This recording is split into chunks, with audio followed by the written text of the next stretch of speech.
Tech Talk with Matthew Dickerson. Matthew Dickerson. Tech Talk. Sit back and relax. It's time to talk technology. Hello, fishers of the fertile waters of the mind. You've landed slap bang on the shoreline of the latest episode of Tech Talk with Matthew Dickerson, which is exactly where you need to be. So well done you. Get your basket and your net ready, because we're going to tackle 9 of the biggest stories that the sea of science and technology has washed up this week. Now, in today's episode, we're snapshotting the moment that the worm turned and AI got itself fired and replaced by some humans. Woo. It's Viva la Revolution at the Ford factory.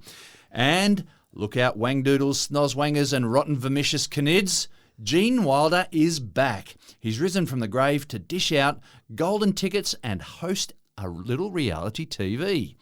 And fans of precision German engineering, we're off to peek into the garage at BMW and check out their latest model EV SUV. It's luxury driving all the way along the Autobahn.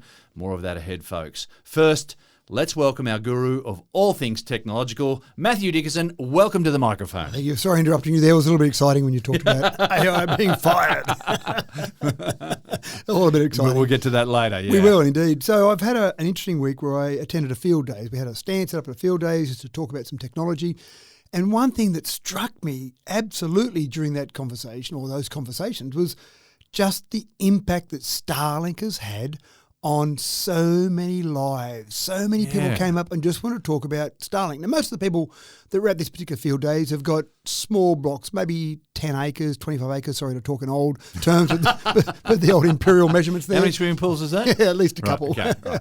So the problem that most people had, they love their lifestyle blocks, they love going out, but of course people want the internet now. And so before Starlink came along, and Starlink, to give some sort of history there, Starlink started to become available in Australia late 2021, but probably widespread about 2022. Jump forward 4 years, there's about 550,000 subscribers in Australia. Now, Starlink's not for everyone, because if I'm living in a city, if I've got fibre to the premises, for example, I'm not going to use Starlink. There's no reason, no need, and probably not the availability of Starlink there. So it's for regional people, people that can't get normal internet. And so for 550,000 subscribers already, it's captured the imagination, captured the pockets of people in regional Australia. And that sort of traffic hasn't slowed things down? Well, here's the amazing thing. At the moment, the number of active satellites they've got is about 10,700.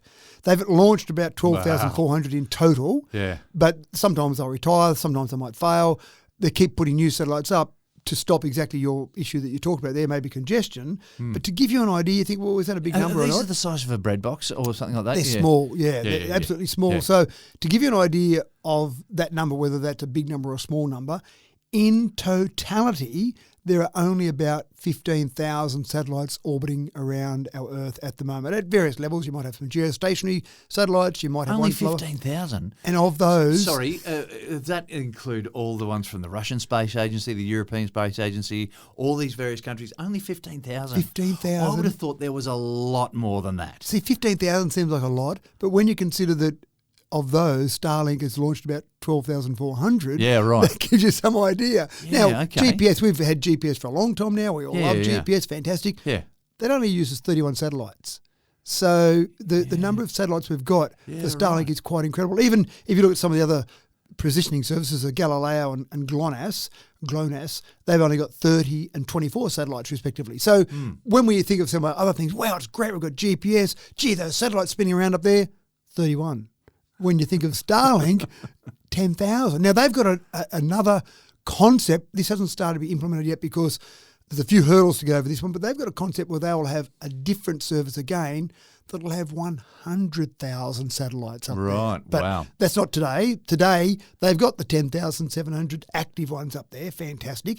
And I suppose when you start thinking about, and sorry, those satellites are low Earth orbit. That's the big thing. Yeah, okay. So these are all around 480 to 570 kilometres above the Earth. Yeah. In the past, when we talked about satellite internet, they were geostationary. Geostationary sits about 36,000 kilometres above the Earth. Right. Now, you don't have to be that smart to work out that 36,000 kilometres, it's going to take longer to travel that, even at the speed of light, than 400 or 500 kilometres. So you get latency, that's a big issue with geostationary. You say, Yeah. if I was on a video call, hi James, and then there's a pause, and then I go, did James hear me? Hey James, and then you started answering me, you go, yeah Matt, and then, so it becomes a very problematic issue with latency with 400, 500 kilometres again, 3 by 10 to the 8 metres per second, that sort of latency, we don't notice that. It's typically 20 milliseconds, 30 milliseconds latency. So that was a big game changer. So with Starlink, there's always a satellite somewhere in your vision that you can hook up to and I would estimate, maintain. without having any data to back me up here, I would estimate there would be 100 satellites at any 100 point in time that I could see. Yeah. And when I say see, not physically with my eyes, but I could see in terms of a virtual sense. And I'm probably connected to a couple of them, and it's constantly handing off because these satellites are spinning around the Earth about once every 90 minutes, 95 minutes. In it that would be low Earth orbit. You'd be looking at 90-minute orbits. Yeah. So I've only got the one I'm connected to for a little bit of time before it hands off to the next one, and all that's happening while I'm sitting there watching a movie. I'm streaming a movie. Do you remember back in the 80s when satellite technology was reasonably new and they do a live via satellite interview with Elton John in the UK or whatever, and they would have satellite relay. But then, because the satellite would be disappearing off the horizon, they had only a limited time to be able to speak to him. They had 2 minutes to speak to him, and then that's it. And I wondered whether that was just a bit of a marketing gimmick. Oh, okay. Whether you kind of went, let's just make it out that it's so important and so cool that we've got this satellite technology. Oh, we're losing satellite access. Oh, no, sorry, Elton, we've got to go. It's gone. Well, I don't know, because I would have thought they would have been using geostationary, so it should have been... But we didn't have full coverage of geostationary even back then. And maybe not. Yeah, maybe not. But it'd be, I remember the interviews there that all sounded very important and like, wow, they've got him via satellite. That's fantastic. It sounded impressive. But of course, phone calls back in those days too, before we had all the cables we've got running under the ocean that we have at the moment. I remember my brother went to America basically when I was born. I don't know if it was because I was born, but my brother moved to America when I was very young, and we used to have phone calls, and it would be like, quick, Phil's on the phone, and it would be, we got to the stage where we would say over, like a two-way radio. Hi Phil, how's it going over there? Over. Because the delay, the pause was very frustrating to have a conversation. It was very stilted in a conversation. Whereas now, wow, you can have video calls with people overseas and it just feels like they're next door. So fascinating. So what struck me as I was talking to these various people, when it would just be, so what have you got for your internet? And I knew the answer before I'd even asked the question because it was just Starlink. Yeah. And other solutions have started to become available. So there's these various kits that are available now. So when you've got Starlink at your house, fantastic, on your little 25-acre block, it's a bit of a pain when I go to the chook shed or I go to the machinery shed or I go to the yards out there at the back that I don't have access anymore, and mobile phone coverage isn't great here. So now they're making Wi-Fi kits that go 100-metre radius or a 200-metre radius from your house. And I remember first seeing those and I went, my phone isn't any more powerful. I get it that the Wi-Fi might be more powerful, but my phone's got to get the signal back from the phone back to the house, which is 200 metres away. That's a long way for my Wi-Fi signal to go.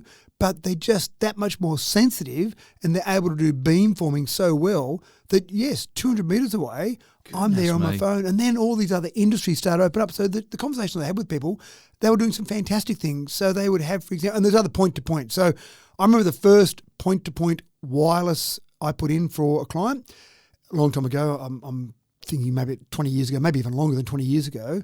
And it was 11 megabits per second, so very slow. And the unit at the base was about $15,000, and the unit at the remote site, which was only a couple of kilometres away, was about $10,000. So it was about $25,000 for the hardware to be able to send a message a couple of kilometres. Now you've got these little point-to-point kits that are about $300, $400 that'll go 500 metres or 5 kilometres. Maybe 5 kilometres might be a bit dearer, maybe $700 or $800. Right. So when you've got this sort of technology, what some of these people on these small, and farmers as well, on big parcels of land, they've now got Starlink at the house, and then they've got their gate 500 metres away. Oh, look, it'd be nice to be able to see who's at the gate and remotely open the gate. So they're putting a solar panel and a battery at their gate to give them power, because it's expensive to run power all the way from the house down to the gate. Yeah. And then they're running a point-to-point internet connection from their Starlink. So then when someone pulls up at the gate on their mobile phone, wherever they happen to be, they're in town shopping, whatever, they get an alert. There's the video of someone at the gate. Oh, yep, I know you're coming to fix up the fence for us today, Mary, so I'll just open the gate for you, press the button on my phone, open the gate, let you in. Solar panels. Some guy told me he had solar panels on his machinery shed, which was a couple hundred metres away, and he wants to track the production of power, etc. So he's just got his app there, and he's got his little point-to-point connection there. Cameras, wireless cameras. a lot of people talk about wireless cameras and putting in various connections from their Starlink now to access their wireless cameras. So the technology in some of these places was incredible. And I just thought Starlink, and then I started thinking more, so why didn't someone do Starlink a long time ago? And I suppose Iridium, I don't know if you remember Iridium tried with a low Earth orbit network and they kind of went broke. I think the big thing for Starlink was one of those other examples where it wasn't possible 10 years ago because Starlink needed cheap satellites, so the actual satellite itself, they used to be expensive, ridiculously expensive. Yeah. So now, as you say, they're small, they're cheap, they're like a consumer electronic item, and they don't care because they used to make them so robust in the past because you only had one up there. Yeah. If you got 10,000, if one fails, you go, oh, it doesn't matter, I've got another 9,999 up there. So cheap consumer electronics. And these are just burning up as they re-enter the atmosphere, I presume. Presumably, they're a not lot of big satellites have got retro thrusters to keep them in orbit, and I'm guessing that they just they obviously probably have retro thrusters, but only for a limited time. And I'm not even sure if they do that or whether they just rely on some solar panels to give them some extra boost, or if they just accept the fact they're going to be in orbit for a certain amount of time, then they collapse into the atmosphere because they're so cheap. And the second part is they're so cheap to launch. So it used to be incredibly expensive to get a satellite up there, and that was okay because the satellite was expensive. Whereas now with Starlink, very cheap satellites, very cheap launch, and the third thing you needed... So just use a trebuchet to... That's right.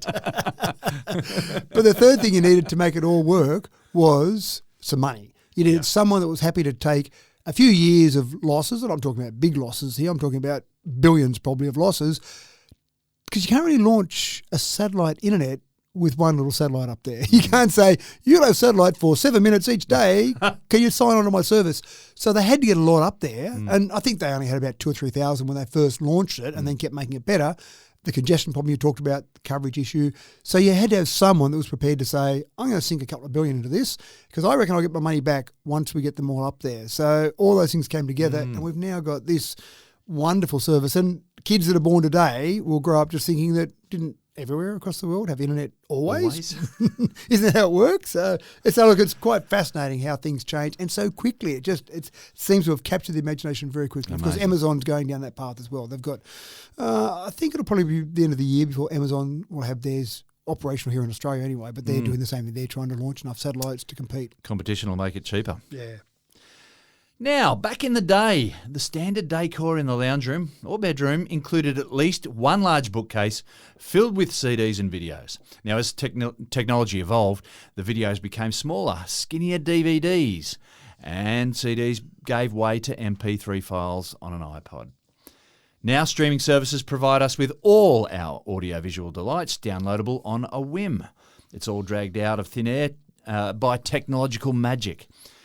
So when I heard that Sony is going to stop producing PlayStation discs, I was a bit surprised that game discs were even still a thing.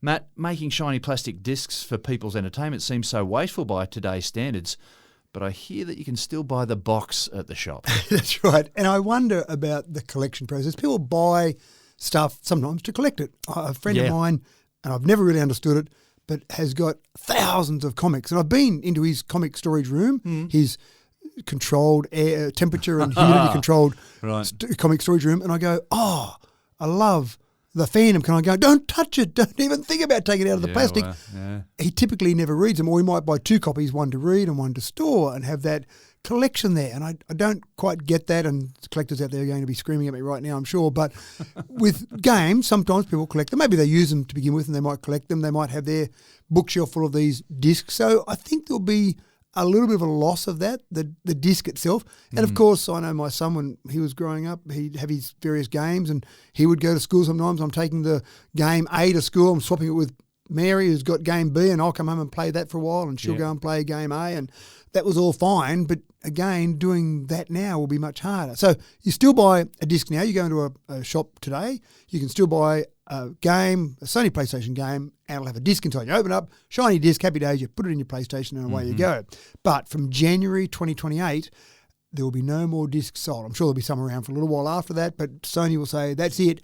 And you'll still go into a shop and buy the case, and you'll open it up and there's your code for your digital download. And then you go, did I need to go into the shop to buy that box? Could I have just gone online Clearly and not. bought that box? Yeah, that seems to make sense. So, as you said, with things like music, with movies, when's the last time you went and rented a movie, rented a DVD, rented a VHS cassette? We don't do that anymore. We just stream what we want. So I am a bit surprised that it's taken this long, but I think the collector side of it has kept it going for a long time. I also wonder, there's been some chatter that I've read about, well, I own that game. Well, you don't really own the game. You kind of own a license to play that game, but I get it that you could disconnect yourself from society. You can still stick that CD or that DVD in your PlayStation and you could play that, so you kind of feel like you own the game. Yeah. What about if the internet is disconnected, the internet fails, or the internet's down at the moment? Does it still need to check that I own that game? Does it still need to have some sort of check to say, yes, you've bought this game, I'm giving you permission to play it? Yeah. Or is it going to be licensed on your PlayStation so that you're okay to play it when you're disconnected from the internet? So there's all these questions about it. I think people just feel a bit nicer when they've got the physical disc in their hand. Yeah. But it does seem more convenient. If I'm playing a game and a new one comes out, I just want to download it now and start playing it. But for mine, it just sounds so wasteful to be making this disc when you don't need to. Yeah, it's true too. Yeah, so in all those retail stores, all these discs that are made, and then they're sent out there, and I've been into kindergarten classrooms where they've got a lovely display of CDs hanging from the roof, the CDs that aren't used anymore, or DVDs, someone brings them in. The crows and stuff, all that, use them as an art project. So you're right, there's a lot of waste in those, whereas a download seems much better. So friendlier for society, friendly for the environment, but I'm just not sure gamers are going to absolutely love it. But what are they going to do if they wanted to play Xbox? Well, Xbox has basically gone digital gaming with their Xbox Game Pretty sure Pass as well. Nintendo is disc free now. And so Sony's probably been the holdout. Although if you went and bought a PlayStation today, you could buy a disc version or a discless version. So they're kind of getting ready for this process anyway. So if you bought a discless version... Preparing the clientele. Yeah, that's exactly right. So it's a change. It's happening. Oh, dear.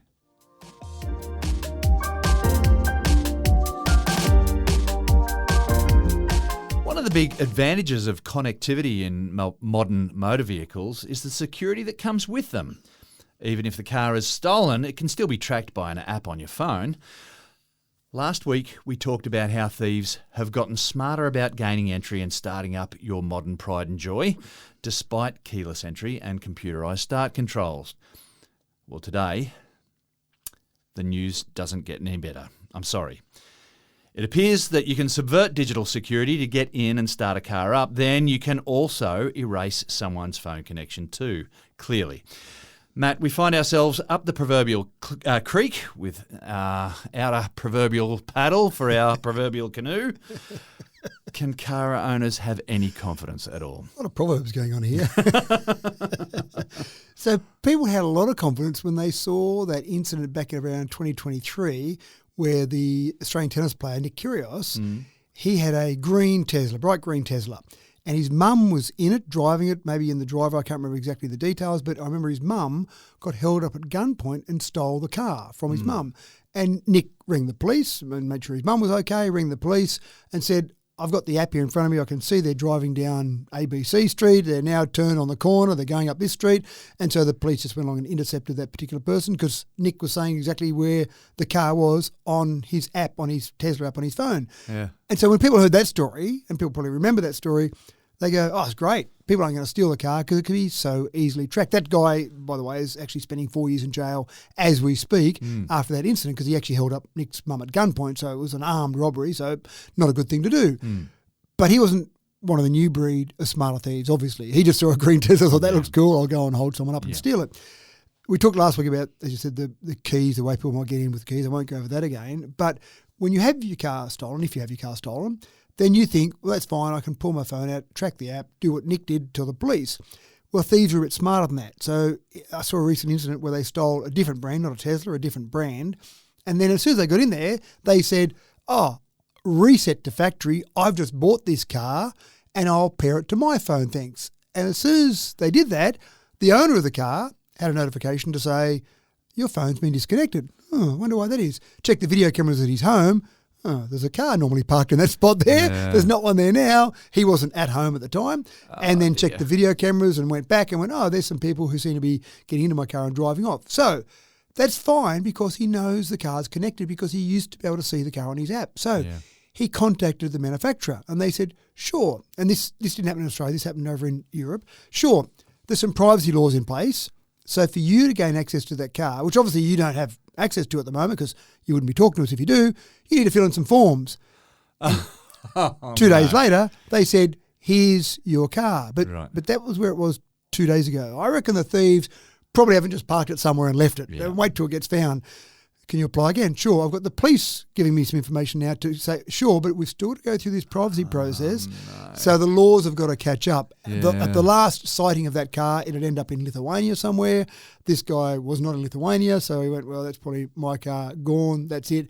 He actually was a bit paranoid, I think, and he actually put an AirTag in the car as well, so he had that. But of course, AirTags, we've talked about this before, they've got an anti-stalking feature. So if I stuck an AirTag in your pocket thinking I'll just track where James is all the time, if that's with you for a certain amount of time and it's not yours, it'll start making a noise so you can be alerted there's an AirTag there that's not yours. So that would have happened in the car. The thieves would have gone, hold on, what's that AirTag? Oh, we might just leave that by the side of the road and they can come and find the AirTag there. So we've got to catch up. The thieves are leapfrogging us. We've got to catch up last week in terms of the way to break into cars, but this week in terms of how we can track those cars. There's got to be some better communication between our law enforcement and the manufacturers to say, when we come and ask you for a location, you need to give it to us straight away because that's when it's important, not 2 days later. So we've got the technology there, but the laws that are preventing it, and again, it's always the problem, isn't it? The laws are okay for the good guys, but not the bad guys. How do you determine which is which sometimes? So I think we've got to go back to just having a really nasty dog sitting in the back seat. That's one option. Although I did hear, I was doing a radio interview the other day and someone rang in and said, I've got a manual car. That solves all problems because people can't drive a manual car. If you see the car bunny hopping down the road, that's the thief there.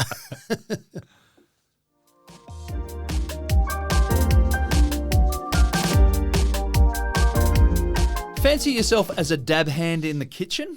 Or are you one who should definitely not be allowed around sharp tools and hot appliances? It takes a special type of person to cook a masterpiece from scratch, and if you stand still long enough, they'll certainly tell you about it. You know, the sort of people who bake sourdough, for example. It's a bit of an art form, and it can divide polite company into those with a sourdough starter and those without.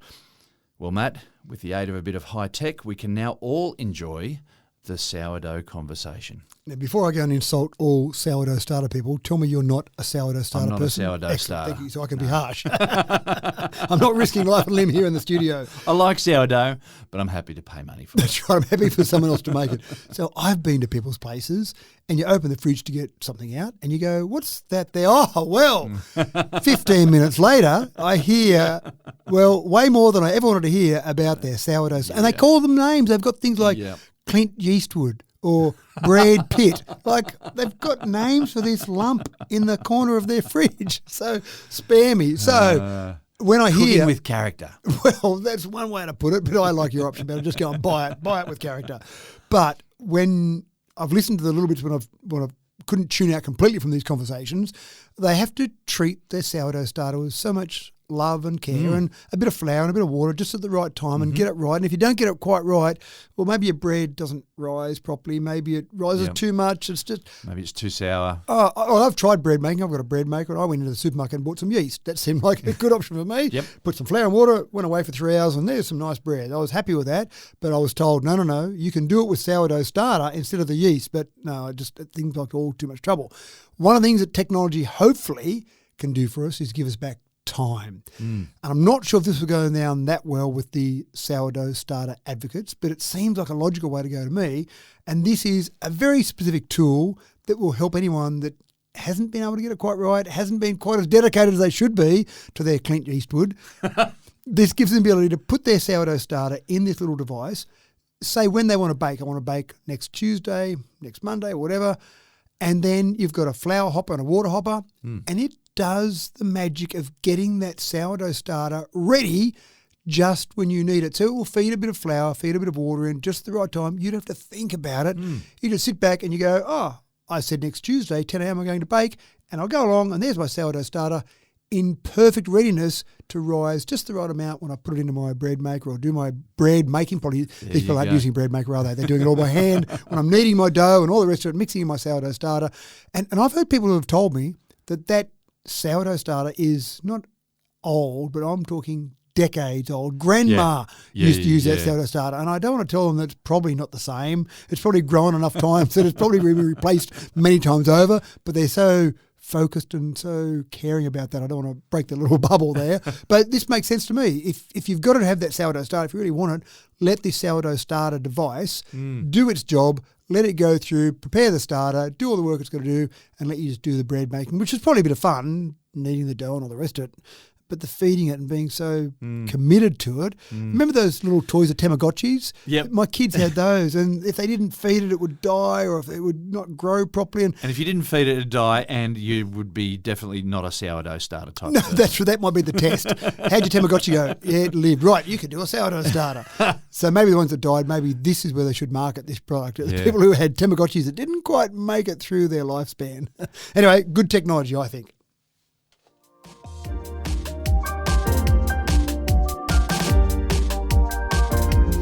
The line between real and virtual gets blurrier and blurrier. Stories and characters that we've known and loved from the past are now given new life with a bit of AI CPR. Fans of the classic 70s flick Willy Wonka and the Chocolate Factory are likely to feel as though they're being gaslighted as an AI resurrection of Gene Wilder's famous character lines up as host for a new Netflix reality TV series. Matt, maybe I'm a bit old-fashioned, but this is a bit of an oxymoron, isn't it? A reality TV show hosted by an AI-generated Gene Wilder. I did think there's a bit of irony in that. When I looked at that, I went, reality TV with characters not real. And this is a really interesting one. I am a big Gene Wilder fan. I love Gene Wilder. Yeah, probably hilarious. Willy Wonka probably wasn't my favourite. I reckon it was either Blazing Saddles. Yeah, with, right, okay. With the Waco Classic. Kid. Yeah. Or the other one was Young Frankenstein. Oh, I love Young Frankenstein. But of course, he was Dr. Frederick Frankenstein. He had to keep telling people he was Frankenstein. But obviously a big association with so Mel many Brooks. classic lines out of that movie. So anyway. Absolutely, yeah. So I'm a big fan of Gene Wilder. And obviously, when Netflix has said they're going to do this Wonka's the Golden Ticket, this reality TV series, then it was logical to say, gee, it'd be great if we had Gene Wilder. Now, unfortunately, Gene Wilder died 10 years ago. So to me, if I was in that conversation, it would have been, gee, that's a shame, and we'll find someone else to do it or someone else's voice. But then someone obviously said, let's use AI. Now, they went to the estate. His late wife is still... His late wife? No, his wife, his widow is still alive. And so they went to her and to the official estate for Gene Wilder and they said, sure, obviously they got paid some money. We'll give you permission to use Gene Wilder's voice. So they've now taken 11 Labs. Now, we've played with 11 Labs. We've done some stuff with 11 Labs on this podcast, but we've used our voices through 11 Labs to create us saying things that we didn't say, but sounds pretty much like us. So Gene Wilder's going to be talking with words he's never used before. Correct. Yeah, absolutely right. And they're going to feed in whatever they want to feed in. 11 Labs does the magic. They've got, obviously, Gene Wilder's voice. I'm sure they've taken it to the estate and said, does this sound like Gene? And hopefully they've said, absolutely, it sounds exactly like Gene. And they're going to use that in this reality TV series. So, and I assume, I haven't seen any of it yet, but I assume they'll be doing various hijinks around a chocolate factory. Maybe you'll end up having some of the things that happen to some of the characters that have Willy Wonka. Maybe there'll be rivers of chocolate going down, I'm not sure. But I'm sure at some of these various parts around the factory, there'll be Gene Wilder's voice as Willy Wonka. I just, this is blowing me away. So if this is a new form of gaslighting, it's... the Mandela effect. You said that. No, I didn't. Well, I'll show you where you said that. Remember Gene Wilder? He did that thing and he said that thing. No. He's been dead for 10 years. Yeah, so it might be. I'm not sure.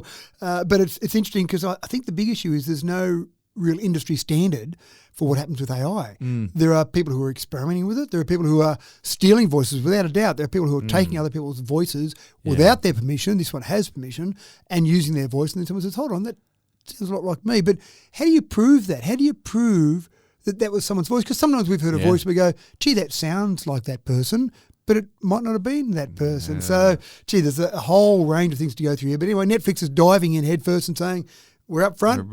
This is AI. And Look this out, is Gene here Wilder. it comes. Yeah, so I'll be fascinated to watch it.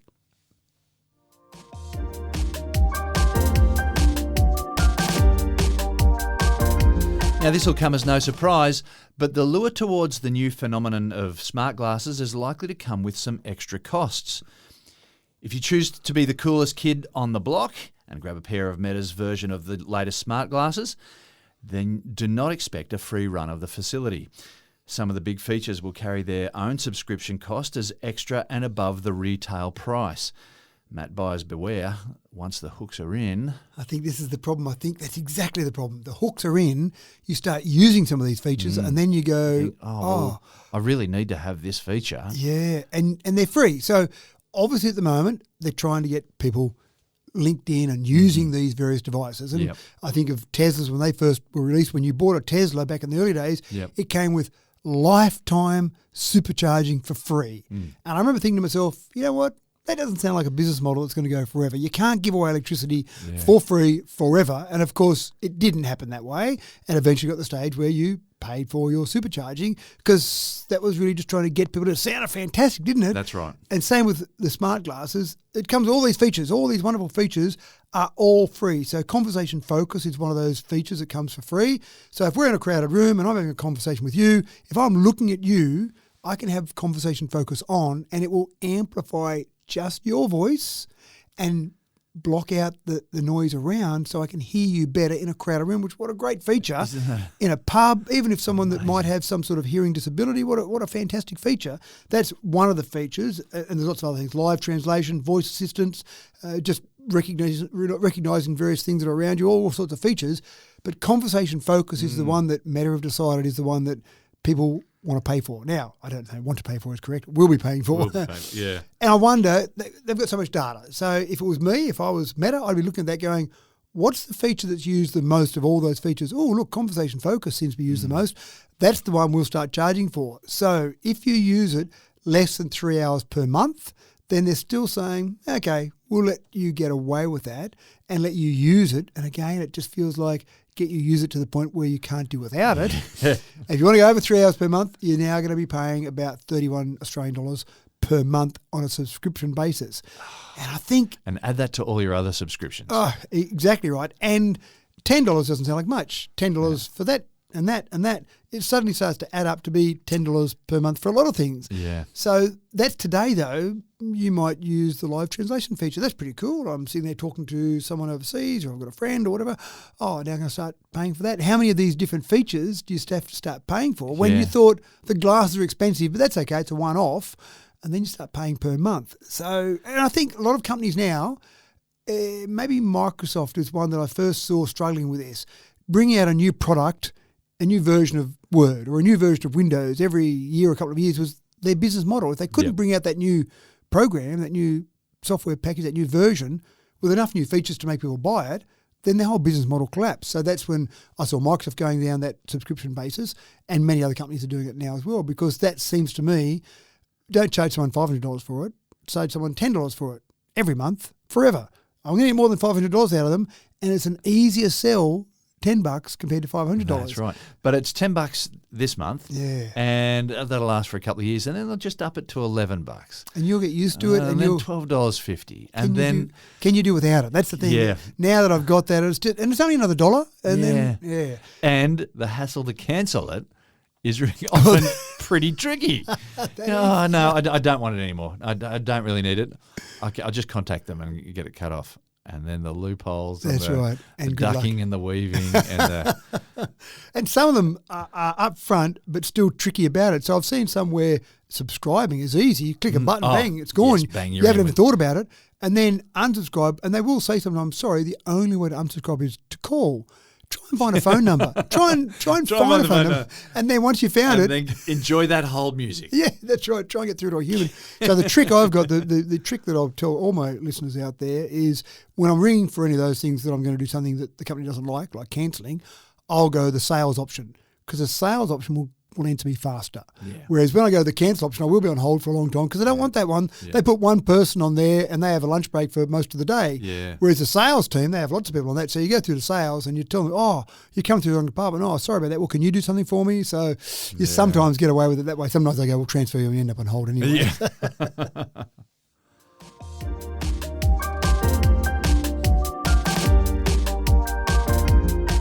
As Chinese manufacturers position themselves as a dominant force in the EV marketplace with their highly affordable models, other traditional car makers have doubled down and taken a very different approach. It seems that the folks at BMW are prepared to leave the entry-level EV models to the others and really make something of the luxury SUV EV market. Others have stumbled with their luxury designs in recent years and made a mess of it, but BMW may be really onto something here with the iX5, Matt. Well, I think the SUV market is certainly something that's been very strong for BMW, lots of manufacturers over the years. But the X5, not the iX5, the X5 has sold particularly well. I think something like 80,000 have been sold in Australia, 3.1 million have been sold globally. Okay. Yeah, so it's a popular vehicle. Yeah, right. Now, one thing I love about this story is that this is, I think, only happening because of Australia's new vehicle efficiency standard, the NVES. So in general terms, very simplified terms, in Australia, if you're a car manufacturer, if you're bringing cars into the country, you've got to bring cars in and they've got to be below, all your cars that you bring in have got to be below a certain target for emissions. If you bring in only EVs, fantastic, you've got credits and you can sell those credits off to other manufacturers, which some manufacturers do. If you bring in only petrol or diesel cars, you're going to be in deficit. You've got to buy some NVS credits. I'm not sure exactly what they're called, but you've got to buy some credits from another manufacturer. You've got to pay money, basically. So the logical thing to do is to say, well, we'll bring in at least enough EVs in our fleet that we'll get enough credits that will cover the petrol cars and diesel cars we want to bring in. And that's exactly what BMW have said. They've said that the fact that we've got these new vehicle efficiency standards, and by the way, I hate when someone puts the term "new" in a name for something, because it's the new bridge or it's the new standards today. But how long is it new for? So do we have to change the name to be the old standards at some stage in the future? Anyway, minor point. So the fact that they've got that, they said, or BMW have said, they've got to bring in some low emission standards so they don't have to end up paying more, which will then make their other cars more expensive. So they've said iX5 are going to bring in. So they're betting on the fact that of all their models, of all their cars they could bring in, the X5 in an electric version is the model that people will want. So fine, I'm happy that a government policy has made a change that I think is a positive change for our vehicles in general. BMW might be surprised. They might bring in the iX5 and go, we did it just to get around that stupid NVES that the Australian government's got. Oh, actually, it's selling quite well. Wait up, it's selling more than the X5. We should bring in more of those. So hopefully that's what will happen. Now, it's a pretty impressive vehicle in general. It's still an X5 in its shape. It's still an X5 in its refinements, in its premium luxury. It's still got BMW engineering in there. But in terms of its driving, its EV driving, an 845 kilometre range. Now, how many people do you hear say, if only they had better range? Yeah. Well, this has got better range. All bets are off. 845 kilometres, fantastic. It still does 0 to 100 quite nicely. And I was saying to someone on the weekend, and I was chatting to them last weekend, who was talking about EVs, and I said, do you find yourself being more fascinated by 0 to 100 speeds than any other time? I don't remember buying cars in the past looking at 0 to 100 times. It wasn't that important. But with EVs, it seems to be one of the first things you go to. So it's got 0 to 100 in 4.5 seconds, 4.6 seconds, sorry. So it's impressive in terms of that. 405 kilowatts of power, 805 newton meters of torque. It's an impressive vehicle. Even the wheels, they've tried to make it look a bit different. So 23-inch alloys on it. That's big. I mean, many cars you see, I suppose standard cars maybe 16-inch wheels, but nice alloys, sometimes 18, 19-inch alloys, 23-inch. It looks different. It makes it have almost a different stance on the ground when you see it. So people see it, they'll know that's different. They'll know it's a nice BMW, but they'll know there's something different about it, and they want to talk to you about it and then jump in and go, oh, this goes pretty nicely. And you mean I can drive Sydney to Melbourne in one go? Wow, this is fantastic. So all of those things, I think, add up to us having more competition. The Chinese manufacturers are saying there's a market over there ripe for the picking. Maybe some other manufacturers are going, maybe the Chinese are onto something here. We need to bring something out. We've been critical in the past, though, of some luxury brands of cars just converting an ICE to an EV without really thinking about it. Yeah. And I wonder, as BMW, have they acknowledged that and gone, right, we need to take full advantage of the EV potential, like Tesla did? Yeah, I don't think they have totally. I think what they've done is they've said the X5 is popular. Yeah. The easiest way for us to sell cars is to have an X5. Now, there's two trains of thought on this, and I'm probably more along your lines where I love the fact that when I get into an EV, it's new. Yeah. It's different. I haven't got a bunch of knobs and dials and all this. It's something that's new, and even from the outside, it's different. There are things different about it. It's changed, fantastic. But there's no doubt about it. I've spoken to some people, and they've jumped in my car and they've gone, oh, I couldn't drive this. Oh, ooh, where's all the stuff in it? So there are some people who still want things to be the same. They acknowledge the fact that maybe an EV is not a bad idea, but I still like the old knobs and the old dials and things to be the same when I get in. So there's a market for that, without a doubt. There's a market for both. But I think BMW said it's safe. The X5, don't bring in something completely new, revolutionary. It's safe for the X5. Let's go with that, and we'll just make it electric. And hopefully they've done a little bit more than just make it electric. And I hope they haven't stuffed batteries in where the storage used to be. Yeah, pull out the engine, put in an electric motor, and that's it. We've done the job now, and take out that petrol tank and put in batteries. So I think BMW are a bit cleverer than that. Hopefully they've done something. But also when people get in, they'll go, I used to own an X5. Now this one looks pretty much like my X5, but it's a bit nicer. So I hope they sell well, and then BMW might go, we'll sell more of those. But presumably they're doing this around the world as well, so they probably get a bit of an idea that EVs seem to be taking off. EVs seem to be getting somewhere. Yeah. Well, fingers crossed for them.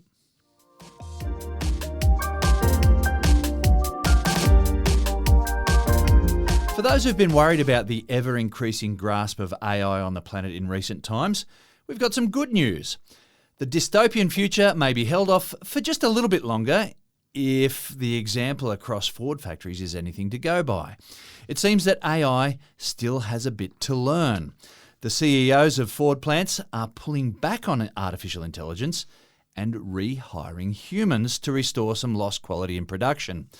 This is a very interesting turn of events, Matt. It's a victory.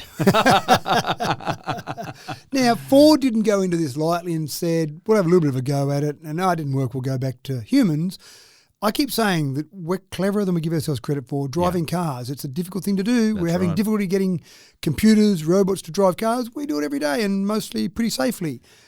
Ford installed 900 AI-powered cameras, and their entire job was to look for any little defects, any things that weren't quite right in the quality and the production quality of the Ford motor vehicles they were producing, and alert someone to it to say, go and fix this. Now, I've seen TV shows, maybe Discovery Channel or something, where you see people who are at the end of the production line. They've got lovely white gloves. They're in a perfectly distilled room, probably cleaner than a hospital room, and they're looking over the car with great care, and they're rubbing the gloves there, and they're going and they get a little bit of white chalk and circle a little spot there, and I'm looking at it on TV and going, well, it looks fine to me. So they're very focused, very dedicated on their jobs. And what Ford found was that AI could not do the job the same as humans could do it. So they've rehired these people. I'm not sure if they were recommissioned or redeployed in other parts of the factory, or they said, here's a nice redundancy package for you. But they rehired 300 of their quality inspectors. I don't know how many they had in the first place, but they're now working alongside some of these cameras. So the cameras are doing some part of the work, but for their final check, for their absolute final check to make sure everything's spot on, humans are doing this. Anything AI can do, that's right. Perhaps humans can do better. Yeah. Well, maybe one thing that AI can do, humans can do better. You've got it. You've nailed it. So, and actually, I think what we'll see going forward from this is more AI aside, more AI augmentation rather than AI replacement. I think that's where this, to me, the lesson from this is that let's use AI for parts that it can do well, but still have humans there. Working side by side, huh? Side by side, I think, is probably the way to go. So we'll see what happens, see if Ford finally gets to the stage where AI learns enough from the humans. They go, we've got it now. It's okay, boss. Let them go again.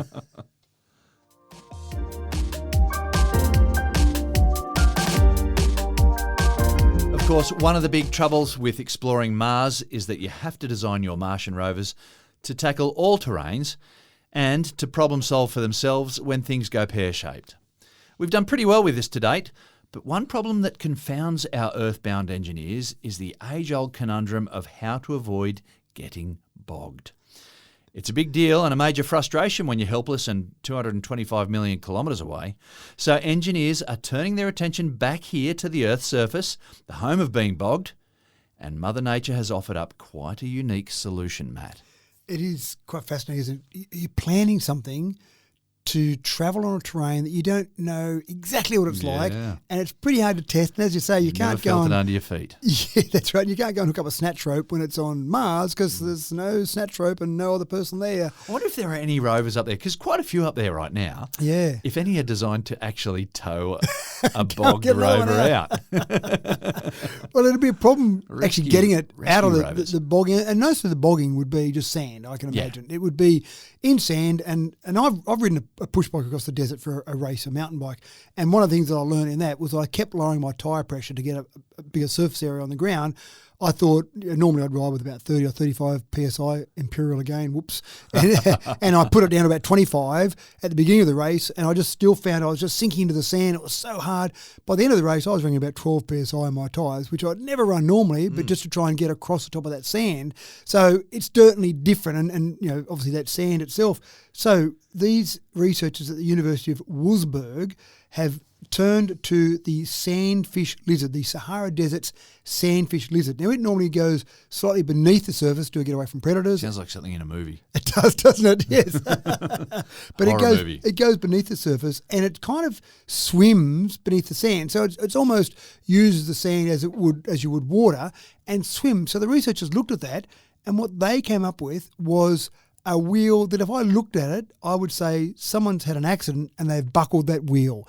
The wheel was kind of giving a kind of curving motion as it went. And what the researchers found was that rather than a wheel that goes straight, because when it's going straight, it's almost digging down into the sand. It's cutting, yeah. Yeah, so this wheel that looks like a buckle wheel, imagine a buckle wheel spinning, is putting some lateral forces on the sand as well as putting some longitudinal forces to drive it forward. And in doing so, doesn't sink down into the sand. So it actually is kind of giving almost a wider surface area than a wide tyre and pushing side to side. So when I watched it, I went, it's fascinating, but I wouldn't have thought of that. I wouldn't have thought, buckle that wheel and you'll get through that sand all right. The next time I do a desert race, I'll go in with some buckled wheels and I'll be much better off. Good luck. But yeah, thanks. But again, we sometimes do look at nature and say, that looks pretty cool. Well, why don't we copy that? Every now and again, it doesn't quite work, but in this case, absolutely it's worked. So expect to see the next range of Mars rovers, and you'll see it and you'll go, look, that'll With be the right to wonky go. wheels. Yeah, but can you fix those wheels and then we can send it off to Mars? But the wonky wheels will be part of the secret of it getting through the sand. Maybe that'll have application for other vehicles. Maybe we'll see motorbikes, four-wheelers, with buckled wheels to get through sand. These beachcombers, Yeah, all that people sort of stuff. getting about on these buckled wheels.